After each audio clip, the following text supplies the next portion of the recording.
cette note de Golemont. Ah, manquait plus que ça, tiens.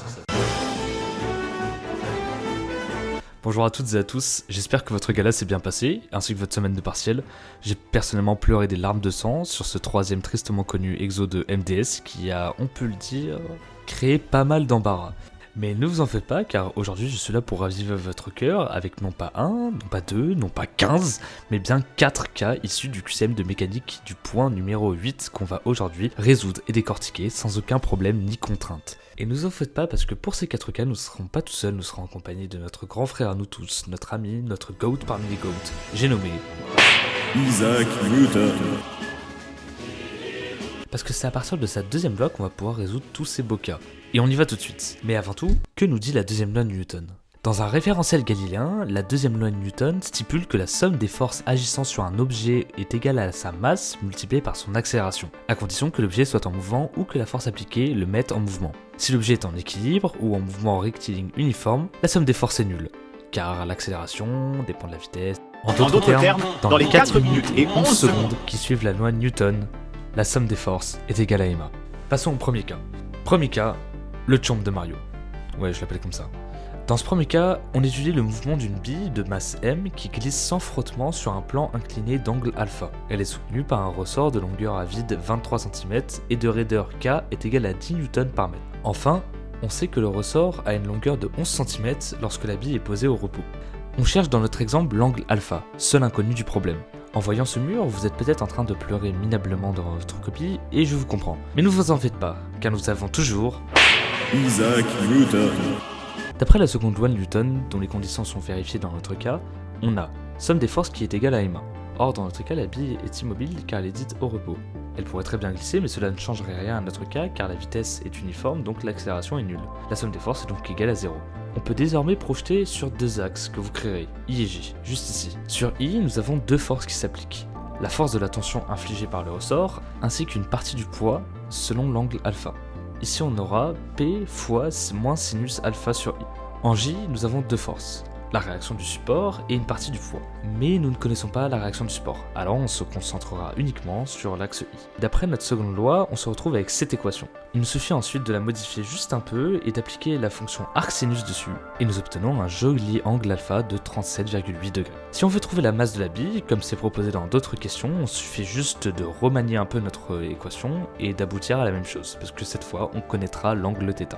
Cas numéro 2, le cadre de Golemont. Le cas est le suivant, on a un cadre accroché à deux de ses extrémités et passant autour d'un clou C, planté dans le mur. On souhaite suspendre ce cadre de masse 2 kg avec un fil dont le fabricant indique qu'il peut supporter un maximum de charge de 5 kg. On demande de déterminer l'angle alpha minimum que l'on peut utiliser en supportant justement cette charge maximum de 5 kg. Dans chacun des cas, le pattern est le même et doit être répété. On définit les conditions d'application de la seconde loi de Newton, on applique la seconde loi de Newton à notre système, on projette nos forces sur les axes I et J qu'on définira et on cuisine.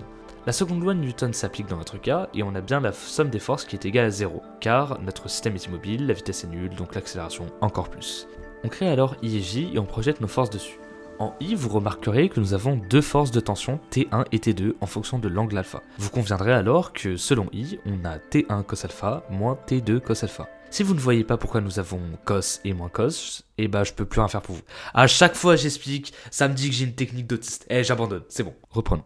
Selon J, on a le poids de norme moins mg, puisque vers le bas, et on a toujours nos deux tensions T1 et T2, mais cette fois-ci avec deux sinus. On a bien alors en J T1 sin alpha plus T2 sin alpha moins mg qui est égal à 0, et en I T1 cos alpha moins T2 cos alpha qui est égal à 0.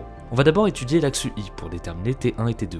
En factorisant, on a T1 moins T2 cos alpha qui est égal à 0. Or, un produit de facteurs est nul si et seulement si au moins un des deux facteurs est nul. Donc soit cos alpha est égal à 0, soit c'est T1 qui est égal à T2. Mais cos alpha ne peut pas être égal à 0, car cela signifierait que alpha vaut pi sur 2, ce qui est absurde.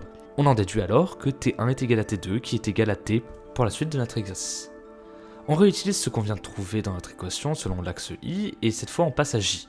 On a alors sin alpha qui est égal à mg sur 2t. J'ai juste réarrangé. La masse est égale à 2 kg, et alors elle s'annule avec le dénominateur. Rappelons que nous cherchons l'angle alpha minimum, tel que nous puissions appliquer une charge maximale de 5 kg. Et on sait que les deux seules forces qui s'appliquent sur notre cadre sont le poids et la tension du câble. Or, T est égal à P max, puisque ce sont les deux forces qui s'appliquent et qu'on étudie le poids maximum avec M max. On a donc sin alpha qui est égal à mg sur M max fois g. On retire ce qu'on peut retirer, et enfin, on a notre expression. Enfin, putain. Et vous appliquez la fonction arcsinus, qui nous permet de trouver un angle alpha de 11,5 degrés. Cas numéro 3, la luge. Ouais, j'ai vraiment plus d'idées de nom là.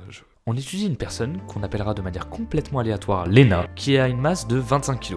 25 kg quand même, hein, bien skinny la Russe, hein. Assimilable à un point matériel qui se laisse glisser en luge depuis le sommet de son igloo. L'igloo a une forme sphérique et a un rayon de 2 mètres.